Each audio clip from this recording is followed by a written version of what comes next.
राधे राधे मित्रों, आज से हम पढ़ेंगे गद्यांश और पद्यांश पर आधारित प्रश्नों के उत्तर कैसे दिए जाएं। गद्य में और पद्य में जब हम पढ़ते हैं और उस पर आधारित प्रश्न होते हैं और उन प्रश्नों के उत्तर हमें देने होते हैं। ये प्रश्न सीटेट में भी आते हैं, वीडियो में भी आते हैं, विभिन्न परीक्षाओं में आते हैं, सुपर टेट में भी पूछा जाता है। गद्यांश लेकर उससे आधारित प्रश्न पूछे जाते हैं। तो गद्यांश और पद्यांश पर आधारित प्रश्न हल करने के लिए हमें कुछ बातें ध्यान में रखनी चाहिए, जो हमने आपको पहले भी बता दी हैं। क्या? एक तो गद्य खंड को पढ़ने के लिए हम एकाग्र मन से उस पूरे गद्य खंड को या पद्य खंड को ध्यान पूर्वक पढ़ेंगे। एक बार हमारी समझ में नहीं आएगा तो 2 बार पढ़ेंगे, 2 बार समझ में नहीं आएगा तो 3 बार पढ़ेंगे। कम से कम हम गद्यांश को कितनी बार पढ़ेंगे? बोलो, कितनी बार पढ़ना है? 3 बार। कम से कम 3 बार पढ़ना है, तब आपकी समझ में कुछ आएगा। जो शब्द कठिन होगा, क्या हो गया? जो शब्द कठिन होगा उसे हम हाईलाइट करते चलेंगे। कैसा करते चलेंगे? अर्थात बाद में उन शब्दों पर हम विशेष रूप से ध्यान देंगे। ठीक है? यदि हमें पूरे गद्यांश का भाव समझ में नहीं आ रहा है तो भी हम क्या करेंगे? भाव समझ में नहीं आ रहा है पूरे गद्यांश का, तब हम करेंगे कम से कम मूल भाव हमारी समझ में आ जाना चाहिए। मूल भाव क्या है गद्यांश का, ये हमें पता हो जाना चाहिए।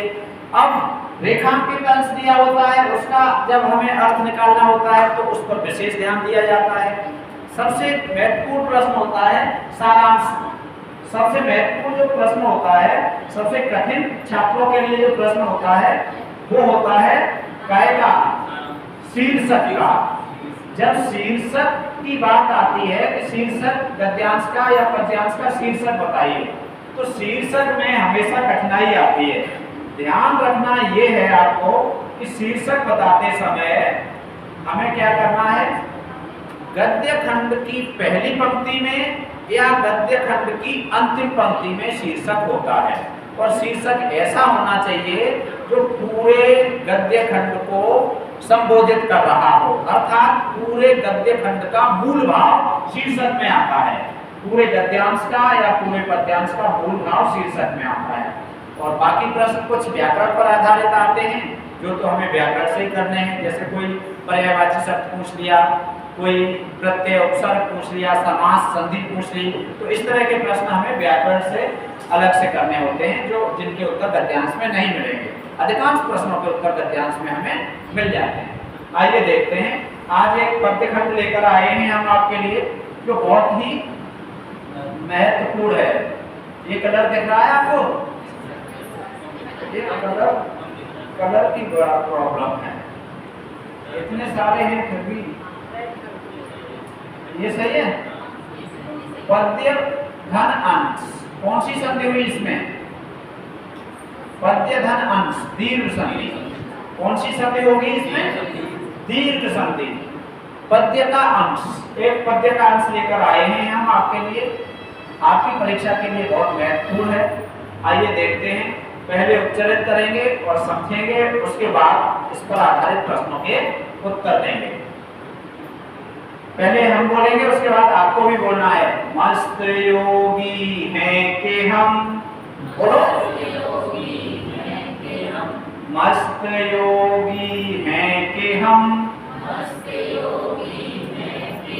सुख देख कर सबका सुखी हैं। मस्त योगी हैं कि हम, सुख देख कर सबका सुखी हैं। बोलो,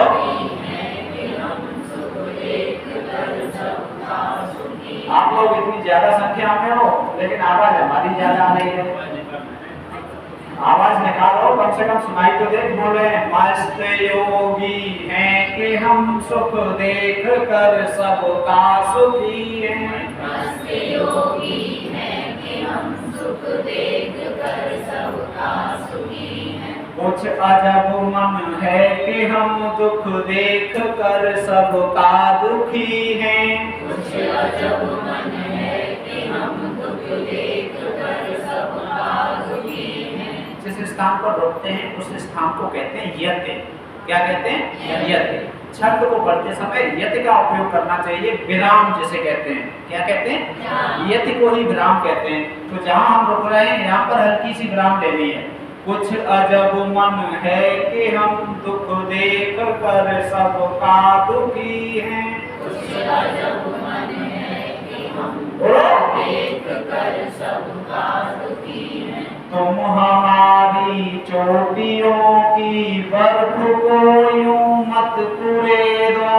तुम हमारी चोटियों की बर्फ को यूं मत कुरे दो। तुम हमारी चोटियों की बर्फ को यूं मत कुरे दो। तुम हमारी चोटियों की बर्फ को यूं मत कुरे दो। दहकता लावा हृदय में है कि हम ज्वालामुखी हैं।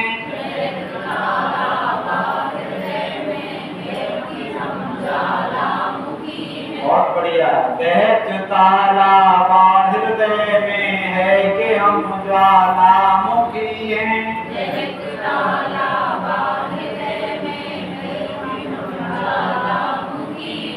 लास्य भी हमने किए हैं और तांडव भी किए हैं।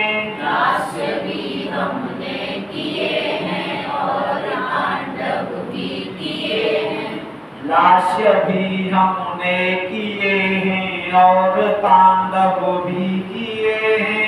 लास्य भी हमने किए हैं और तांडव भी किए हैं। वंश मीरा एक क्या है गलत स्पेस लिए कहाँ से ये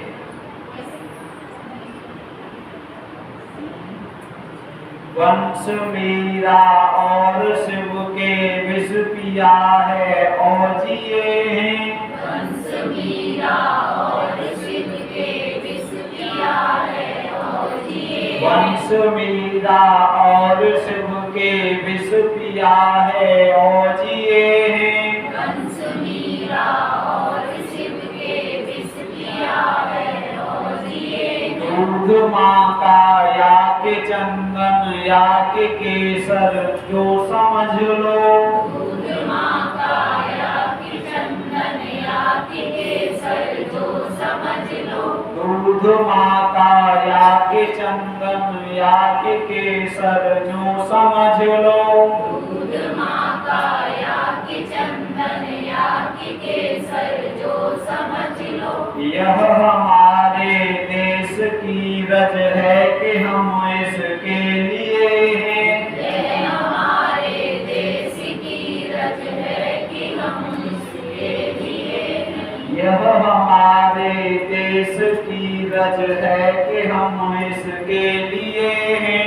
यह हमारे देश की रज है कि हम इसके लिए हैं। मस्त योगी हैं कि हम सुख देख कर सबका सुखी हैं। मस्त योगी हैं कि हम सुख देख कर सबका सुखी हैं।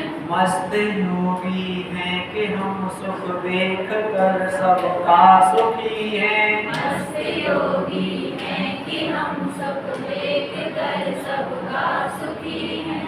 3 बार पढ़ना था, 2 बार तो हम लोगों ने पढ़ी नहीं। एक बार एक पंक्ति पढ़ी फिर आपने पढ़ी तो 2 बार तो कम से कम हो ही गया। 3 बार पढ़ना था, कोई बात नहीं। मस्त योगी हैं कि हम सुख देख कर सबका सुखी हैं। अब इसका भाव थोड़ा सा समझ लो। मूल भाव क्या है इसमें? पूरे पद्य खंड का मूल भाव क्या है? क्या कहना चाहता है कवि? कवि ने ये कविता लिखकर क्या संदेश देना चाहा है? वो क्या अपेक्षा करता है कि इस कविता से क्या संदेश दिया है? हमें क्या क्या क्या संदेश मिलता है? समान रहना। अच्छा, समान रहना चाहिए। और कोई बताओ कैसा रहना चाहिए, क्या संदेश है? शीर्षक क्या हो सकता है? मूल भाव बताओ क्या हो सकता है? मूल भाव हमने बताया कहाँ होता है? मूल भाव कहाँ होता है?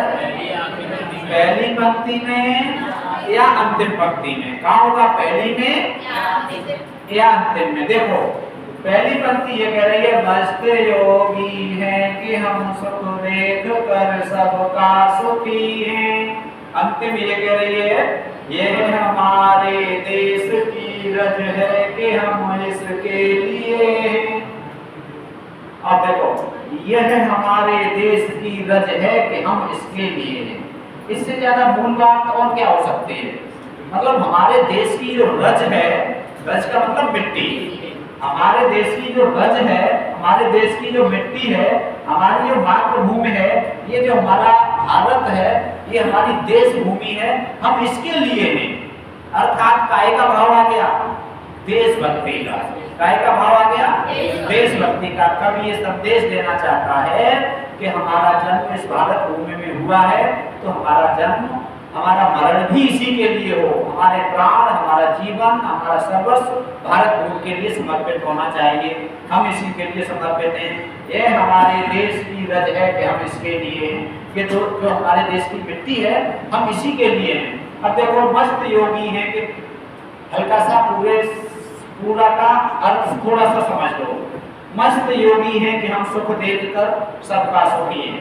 योगी, योगी और योगी के आगे लगा है मस्त विशेषण। योगी की विशेषता बता रहा है मस्त। कैसे योगी है? मस्त योगी है, योगी नहीं, कैसे योगी? मस्त योगी। मस्त योगी का मतलब होता है जो मस्त होता है उसे दुनिया की कोई फिक्र नहीं होती है, वो अपने आप में मस्त होता है, अपने कार्यों में मस्त होता है। ऐसे ही आपको भी अपने सीटेट में मस्त होना है, अपनी परीक्षा में मस्त होना है, जो कार्य कर रहे हो उसी कार्य में मस्त रहिए, अपनी पढ़ाई में मस्त रहना है, मस्त विद्यार्थी बनिए। कैसे? मस्ती में पढ़िए, और जब हम कोई कार्य मस्ती में करते हैं, खुश होकर करते हैं, उसका परिणाम हमें अच्छा मिलता है। और जब हमारे मन में क्या होता है, निराशा का भाव होता है, तो उसके परिणाम भी कैसे होते हैं? हाँ, हानिकारक होते हैं या गलत होते हैं, सही नहीं सिद्ध होते। तो मस्त योगी हैं कि हम सुख देखकर सबका सुखी हैं। हम ऐसे मस्त योगी हैं जो दूसरों का, सबका सुख देखकर सुखी हैं। सबसे बड़ी बात तो आज के समय में यही है कि दूसरे का सुख देखकर कोई सुखी नहीं होता। दूसरे का दुख देखकर तो सब सुखी हो जाएंगे।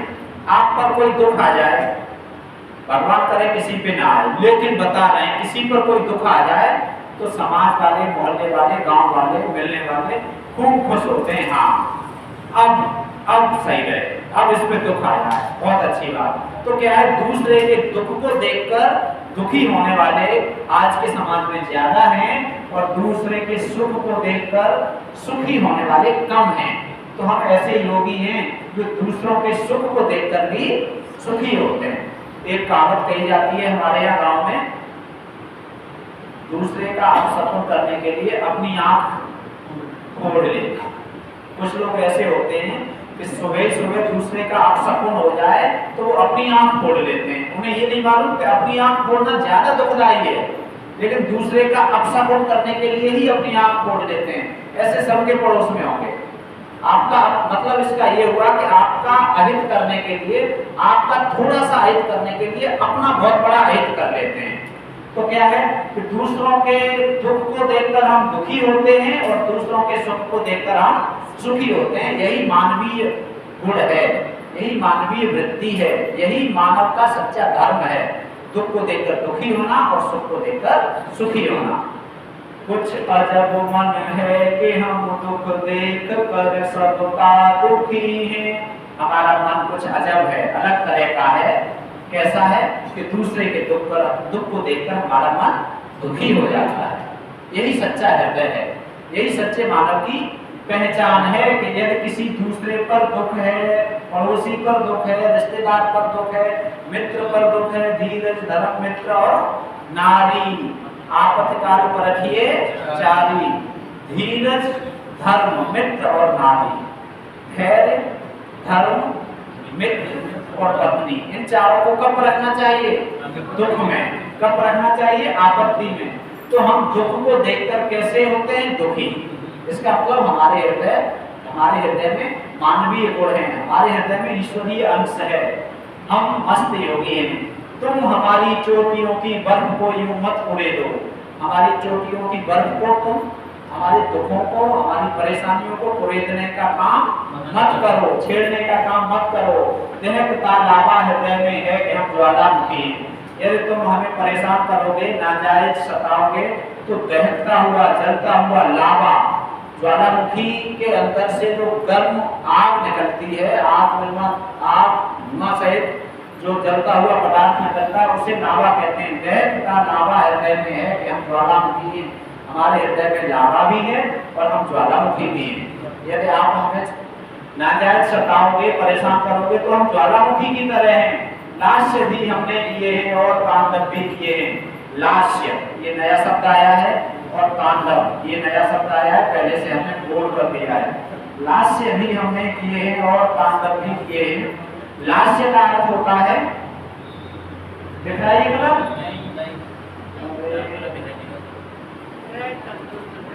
रेड कलर तो आंखों में छुड़ेगा। लास्य सही दिख रहा है?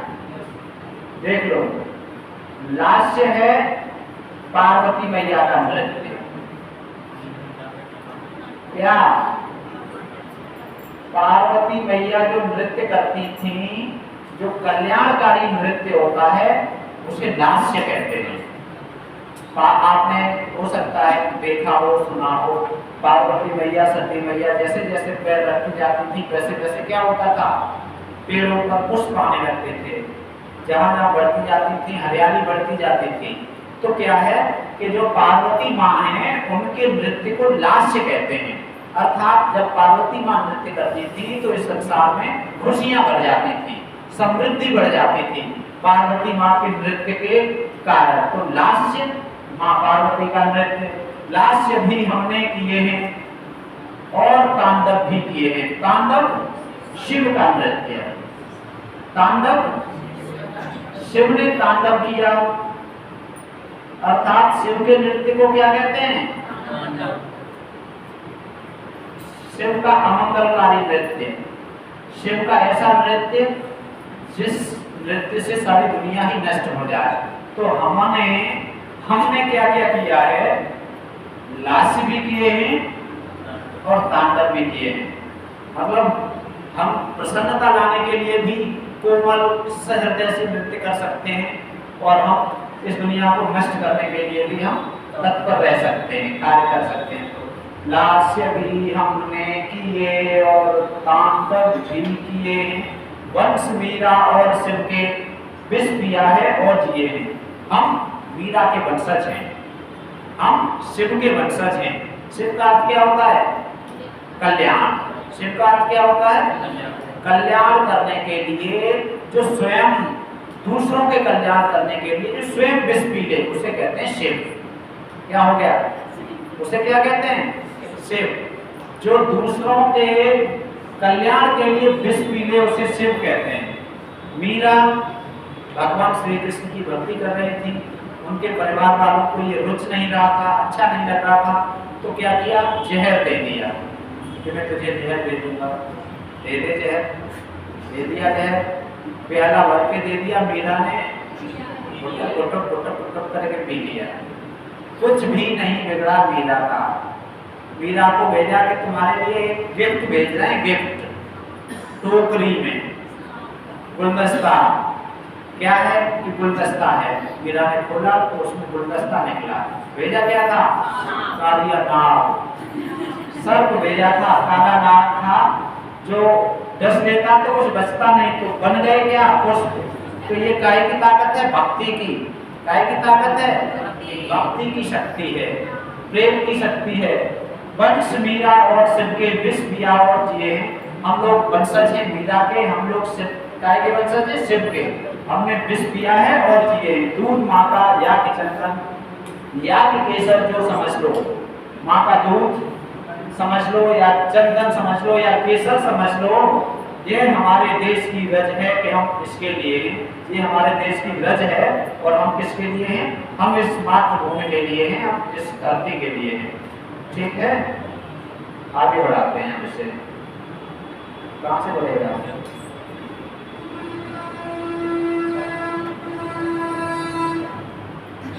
आइए प्रश्न देखते हैं। ये कहाँ गया? आया आ गया।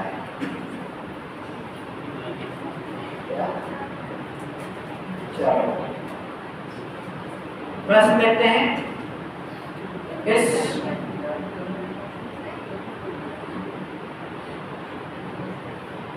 इस कविता में किस देश के निवासियों की बात की गई है? कारण बताइए। यहाँ बहुविकल्पी प्रश्न नहीं दिए गए, कोई बात नहीं। 4 विकल्प होंगे तो उनमें से हम विकल्प को चयन कर ही लेंगे, हमें उत्तर आना चाहिए। तो इस कविता में किस देश के निवासियों की बात की गई है? बताओ।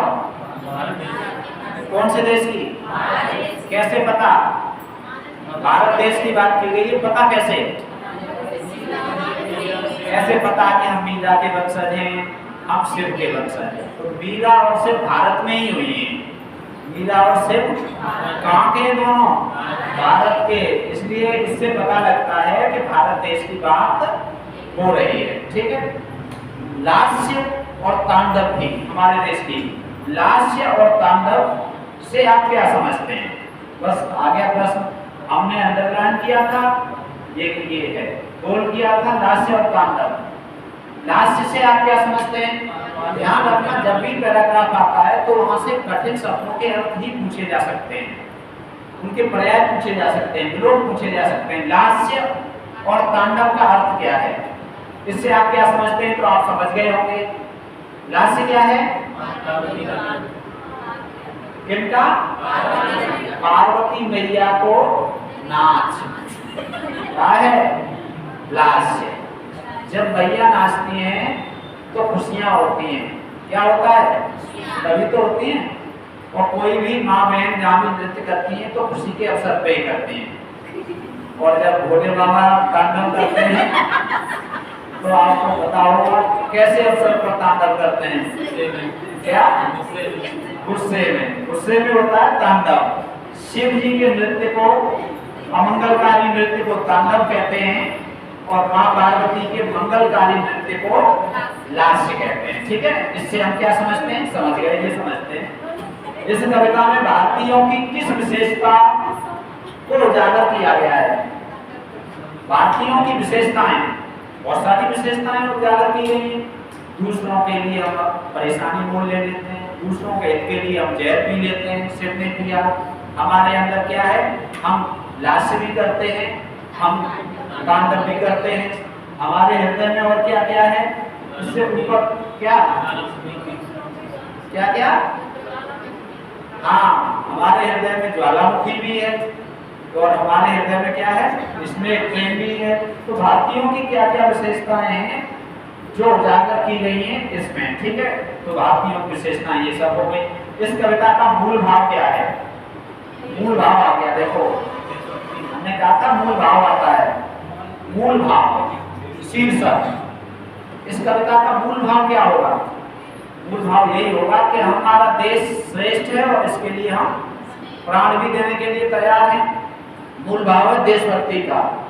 मूल भाव क्या है? देश पर मर मिटने का। मूल भाव क्या है कि हमारा देश सर्वश्रेष्ठ है। हम धरती माँ, अपनी भारत माता के लिए, भारत माता के लिए अपने प्राण भी देने के लिए तैयार हैं। हमारा सब कुछ हमारी धरती माँ के लिए है, हमारे भारत देश के लिए। यही इसका मूल भाव है। शीर्षक। अच्छा, मूल भाव पूछा, संक्षेप में कह दो। जो भी ये जो बातें आपने पढ़ी हैं वो सब संक्षेप में कह दो, इसका मूल भाव क्या है? मूल भाव को हम 1/3 भाग में कहते हैं। हालांकि आपके यहाँ मूल भाव देखने के लिए तो नहीं आएगा, लेकिन 4 विकल्प दिए होंगे। तो ये है कि हम दूसरों के लिए विष भी पीने के लिए तैयार रहते हैं, हमारे हृदय में प्रेम भी है, हमारे हृदय में कठोरता भी है।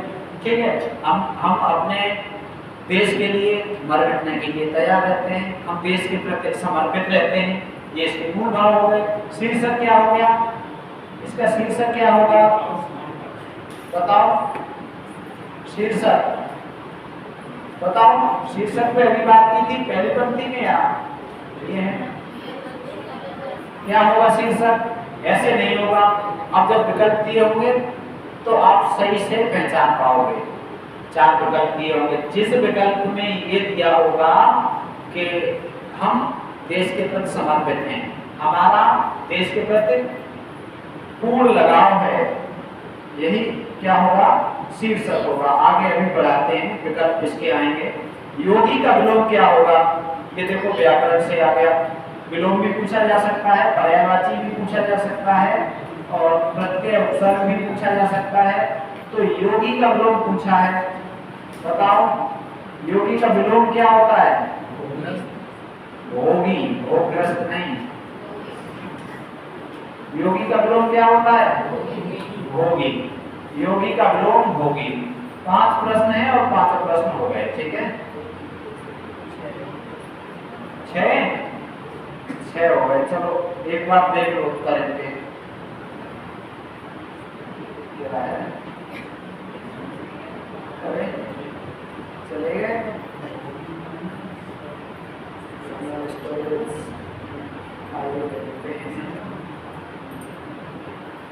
चलो उत्तर भी आ गए, ये देखो। दूसरा है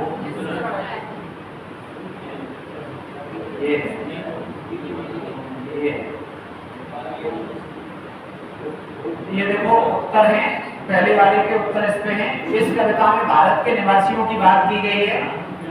प्रश्न क्या था, इस कविता में किस देश के निवासियों की बात की गई है।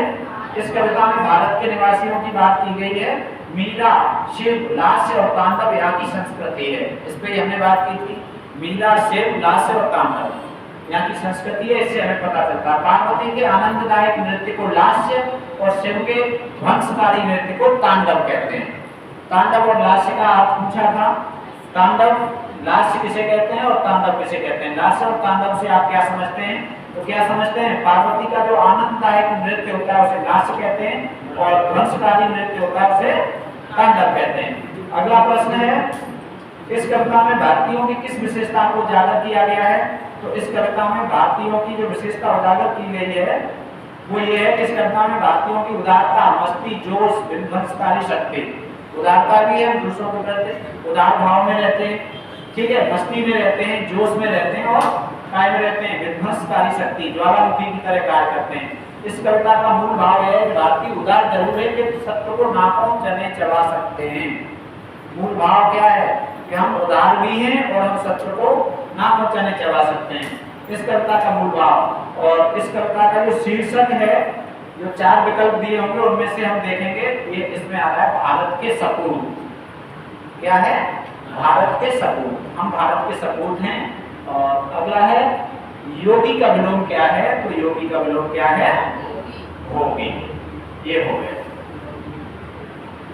ठीक है। आज के लिए इतना ही। राधे राधे।